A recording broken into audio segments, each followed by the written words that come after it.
ఇక మెదక్ వరదలపై స్పందించడానికి మనతో పాటు ఫోన్ లైన్ లో ఎక్స్ ఎమ్మెల్యే పద్మదేవేందర్ రెడ్డి సిద్ధంగా ఉన్నారు. హలో సార్, నమస్తే అండి.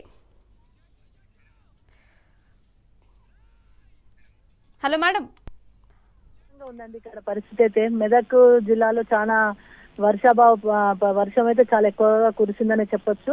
చాలా చోట్ల కూడా చెరువులు దిగిపోయినాయి. ఇప్పుడు ఒక 15-20 నిమిషాల క్రితమే గణపురం చెరువు కూడా దిగిపోయినట్టుగా వచ్చినాయి. మేము కూడా వెళ్ళి విజిట్ చేయడం జరిగింది. అట్లనే అక్కడ ముఖ్యంగా ముగ్గురు యువకులు అక్కడ ఏదైతే కొత్తపల్లి బ్రిడ్జ్ దగ్గర ఉందో ఆ నాగపురం చెరువు అక్కడికి రావడం వల్ల ఆ నీళ్లు ఓవర్ఫ్లో కావడం వల్ల అక్కడ వాళ్ళ మధ్యలో చిక్కుపోయినారు. వాళ్ళని రక్షించమని చెప్పేసి మరి ఇప్పుడు మాజీ మంత్రి గారు హరీష్ రావు గారితో సిఎస్ గారితో కూడా మాట్లాడించడం జరిగింది. వారు కూడా సిఎస్ గారిని రిక్వెస్ట్ చేయడం జరిగింది. నేను కూడా మంత్రి గారితో దామోదర్ రాజనరసింహ గారితో మాట్లాడే ప్రయత్నం చేయడం జరిగింది. కలెక్టర్ గారికి ఎస్పీ గారిని కూడా అలర్ట్ చేయడం జరిగింది. వారందరూ ఆ సహాయక చర్యల్లో ఉన్నారు అక్కడ. అయినప్పటికీ కూడా మరి చాపర్ అయితేనే వాళ్ళని రక్షించగలుగుతాము అనేది ఒకటి కంపల్సరీగా ఉంది అక్కడ. మరి ఇప్పటివరకు అయితే చాపర్ వచ్చిన దాఖలాలు కనబడట్లేదు. అక్కడ టోల్ ఫ్రీ నెంబర్ కూడా లేదు. ఏ చెరువు ఎక్కడ లేకపోతే ఎక్కడ ఎటు వెళ్ళాలి, ప్రజలు ఏ విధంగా సంప్రదించాలి, ఇల్లులు ఏ విధంగా పాత ఇళ్ళని కూడా కూలిపోయే పరిస్థితి కనబడతా ఉంది. ఎక్కడ కూడా అధికారులు స్పందించినట్టుగా కనబడతలేదు. చాలా చోట్ల చెరువులు తెగిపోయినాయి. చెరువు కట్టలు తెగిపోతున్నాయి. ఆ చెరువులకు బుంగలు పడుతున్నాయి. సీపేజెస్ వచ్చినాయి. భయంకరమైన వాతావరణంలో ఊర్లు ఉంటున్నాయి. తిమ్మాయిపల్లి, దాతోలు అయితే ఎటు చూసినా నీళ్ళే కనబడే పరిస్థితి. లింగసాన్పల్లి దగ్గర కూడా మొత్తం టోటల్ చెరువు కట్ట దిగిపోవడం జరిగింది. గణపురం చెరువు కట్ట దిగిపోయింది. ఇక్కడ కోనాపురం సైడ్ రామాయణపేట మండలంలో కూడా చాలా ఇబ్బందికరమైన పరిస్థితి కనబడుతుంది. అంటే అధికారులు ఎవరైతే సాయం చేయాల్సిన వాళ్ళు ఉంటారో వాళ్ళు సాయం చేయట్లేదు అనేది వార్తనైతే డెఫినెట్ గా ఉంది. ఇక్కడ మేమందరము అంతటా కూడా తిరిగి పర్యవేక్షిస్తా ఉన్నాము. ఇక్కడ ఎవరు కూడా వాళ్ళకి అంటే ఎవరిని అప్రోచ్ కావాలి, ఈ చెరువు దగ్గర తెగిపోయింది, రోడ్ ఆగిపోయింది, రోడ్ నుండి మనం అటువైపు నుండి ఇటువైపు వెళ్ళలేకపోతున్నాం కదా, ఎవరిని అప్రోచ్ కావాలో కూడా తెలియని పరిస్థితి కనబడతా ఉంది. నేను అధికారులను కూడా కోరుతా ఉన్నాను, ఇప్పటికైనా ఒక టోల్ ఫ్రీ నెంబర్ ఇవ్వండి. ఏదైనా ఆపద సమయం వస్తే ఆ నెంబర్ ఫోన్ చేసే విధంగా కూడా మండలానికి ఒక నెంబర్ పెట్టాల్సిందిగా నేను కలెక్టర్ గారిని మిగతా వాళ్ళని కూడా మాట్లాడడం జరిగింది.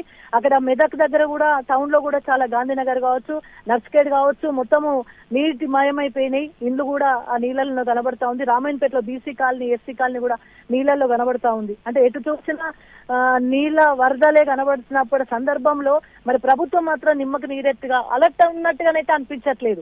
అలర్ట్ గా ఉండి వారికి సహాయ చర్యలు అందిస్తాము, మరి ఇక్కడ ఇలాంటి పరిస్థితి ఉంది వెళ్ళి ఆదుకుందాం అనేది అయితే చాలా నిమ్మకు నీరెత్తినట్టుగా కనబడతా ఉన్నారు.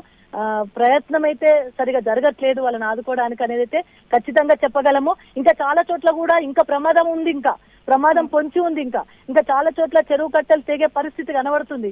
ఇంకా చాలా చోట్ల కూడా ఇబ్బందికరమైన పరిస్థితులు ఉన్నాయి.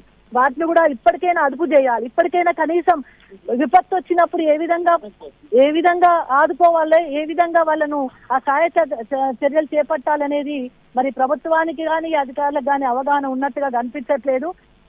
ఇప్పుడు మెదక్ దగ్గర ఏదైతే బ్రిడ్జ్ ఉందో అక్కడ కూడా చాలా ప్రమాదంగా దాదాపు అక్కడ బ్రిడ్జ్ కి ఆనుకునే విధంగా వాటర్ ఫ్లో అవుతుంది. అక్కడ దాదాపు 200-300 మంది చూడడానికి వస్తున్నారు ఆ మాయ గార్డెన్ దగ్గర. అక్కడ కనుక ఏదైనా అప్పటికే సబ్ స్టేషన్ అక్కడ ఏదైతే ట్రాన్స్ఫార్మర్ ఉందో దాంట్లో పడిపోయింది. మరి అక్కడ ప్రమాదం ఉందంటే కూడా పోలీస్ పికెటింగ్ పెట్టమని చెప్పడం జరిగింది. ఇలాంటి పరిస్థితులు అయితే ఉన్నాయి. మరి ఇప్పటికైనా ఒక టోల్ ఫ్రీ నెంబర్ ఇచ్చి ప్రజలు ఏ విధంగా ఎక్కడ వాళ్ళని అప్రోచ్ కావాలి, ఏ విధంగా వాళ్ళకి సహాయ చర్యలు అందించాలనేది మేము తిరుగుతున్నాం. మేము ప్రతిపక్షంగా కావచ్చు, మేము మాకున్న బాధ్యత ప్రకారం మేము అంతటి కూడా విజిట్ చేస్తా ఉన్నాం. వాళ్ళకి కావలసిన సదుపాయాలు అందించే ప్రయత్నం చేస్తున్నాం. అక్కడ కూడా ఎవరైతే ప్రమాదంలో చిక్కుకున్నారో ఆ వ్యక్తులను కాపాడడం కోసం మేము సిఎస్ గారితో కూడా చాపర్ కావాలని రిక్వెస్ట్ చేసినాం. మంత్రి హరీష్ రావు, మాజీ మంత్రి వర్యులు హరీష్ రావు గారు కూడా మరి జిల్లా తరఫున వాళ్ళని కాపాడాలని చెప్పి రిక్వెస్ట్ చేయడం జరిగింది. మరి ఇప్పటివరకు అయితే వచ్చిన దాఖలాలు కనబడతలేదు. ఆ రిస్క్ టీమ్స్ అయితే వచ్చినాయి, వాళ్ళు మాత్రం వాళ్ళ ప్రయత్నం చేస్తున్నారు. దేవుడి దయ వల్ల వాళ్ళు బయటపడాలని చెప్పి నేను మనస్ఫూర్తిగా కోరుకుంటున్నాను. ఇప్పటికైనా వాళ్ళని అలర్ట్ చేసి ఒక చాపర్ని పంపిస్తే బాగుంటుందని చెప్పి రిక్వెస్ట్ చేస్తా ఉన్నాను. అండ్ మేడం, ఇంకొకటి చూసుకుంటే మెదక్ జిల్లా కూడా మొత్తం అంతా చూసుకుంటే కూడా చెరువు కట్టలన్నీ తెగిపోయి నీళ్ళన్నీ ఇళ్లలోకి వచ్చినాయి. ప్రజలంతా ఇబ్బందులు పడుతున్నారు. రాకపోకలకు అంతరాయమే ఉంది. ఇప్పుడు చూసుకుంటే సహాయక చర్యలు కూడా చూసుకుంటే అంతంత మాత్రం జరుగుతుంది. 12 మంది ఇరుక్కుపోయారు వరదల్లో. మొత్తంగా మీరు ఎక్స్ఎమ్మెల్యేగా మెదక్ జిల్లా తరపు నుంచి మీరు ప్రభుత్వాన్ని ఏం డిమాండ్ చేస్తా ఉన్నారు? ఈ సహాయక చర్యలు చూసుకుంటే కూడా అంత మాత్రమే జరుగుతుంది. సో మీరు ప్రభుత్వాన్ని ఏం కోరుతున్నారు, ప్రభుత్వానికి ఏం చెప్తున్నారు మెదక్ జిల్లా తరపు నుంచి? ఇలాంటి విపత్తులు జరిగినప్పుడు ఆపద వచ్చే సమయంలో అలర్ట్ గా ఉండి వాతావరణ శాఖ హెచ్చరించింది. ఈ రోజు 100% వర్షం ఉంది.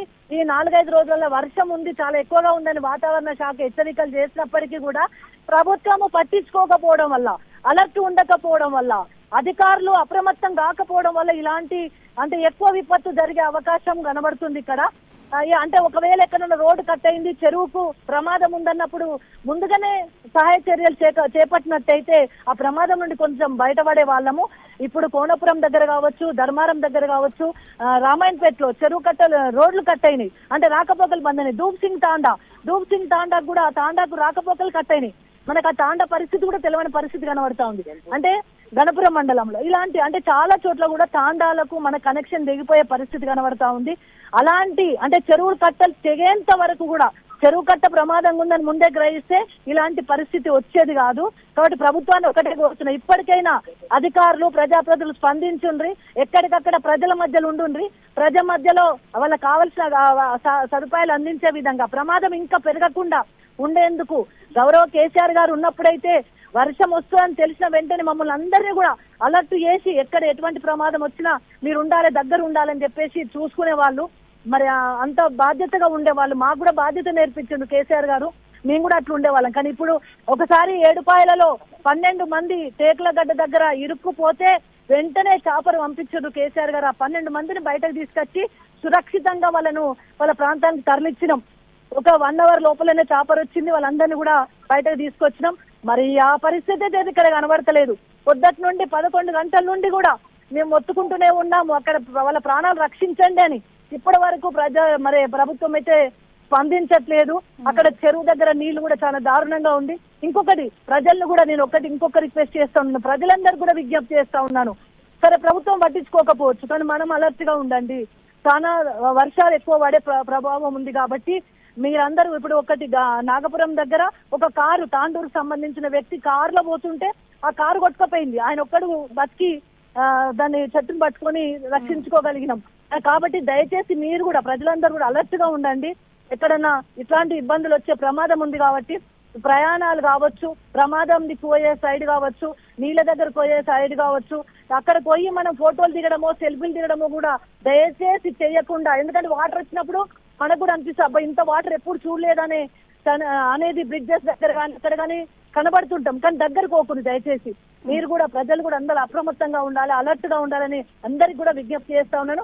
ప్రభుత్వం మాత్రం చీమ గుట్టినట్టు లేదు. ఇప్పటికైనా ప్రజల కోసం ప్రజాప్రభుత్వం అని చెప్పుకునే మీరు ప్రజల కోసం ఉంటామని చెప్పుకునే ఉత్తమ మాటలు బంద్ చేయండి. అవి ఉత్తర ప్రగల్భాలు బంద్ చేసి ప్రజల మధ్యకు వచ్చి ఇక్కడ ప్రమాదం జరిగే సందర్భాలు ఉన్న దగ్గర వాటన్నిటిని కూడా కవర్ చేసే విధంగా, వాళ్ళకి ఇబ్బంది లేకుండా చూసే విధంగా చర్యలు చేపట్టాలి. ఇంకా వర్షం ఉంది, ఇంకా 4-5 రోజుల వర్షం ఉందని చెప్తుంది వాతావరణ శాఖ. కాబట్టి మరి ఈ మొత్తం ఇంకా ఈ విపత్తునంతా తట్టుకోవాలంటే ఇప్పటికైనా ప్రతి మండలానికి ఒక టోల్ ఫ్రీ నెంబర్ ఇవ్వండి. జిల్లా మొత్తం ఇచ్చేసి అక్కడున్న ఎంఆర్ఓలను, అక్కడున్న ఎంపీడీఓలను, అక్కడున్న అధికారులను, ఇరిగేషన్ శాఖ, ఎలక్ట్రిసిటీ శాఖ, వైద్య శాఖ మొత్తం అలర్ట్ చేయాలి. ఎలక్ట్రిసిటీ పోలు పడిపోతే ఇప్పటికి కరెంట్ లేదు, ఆ ఇబ్బంది వస్తూ ఉంది. కరెంట్ లేకపోని కానీ ప్రమాదం వస్తే ఎంత ఇబ్బంది. అదే విధంగా మరి వైద్య పరంగా కూడా చాలా వ్యాధులు వచ్చే ఇబ్బంది ఉంటది కాబట్టి వైద్య శాఖను కూడా హెచ్చరికలు చేయాలి.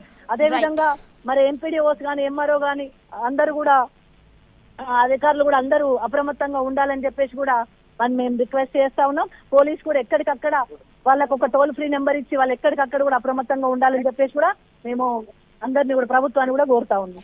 Right madam, thank you for your response.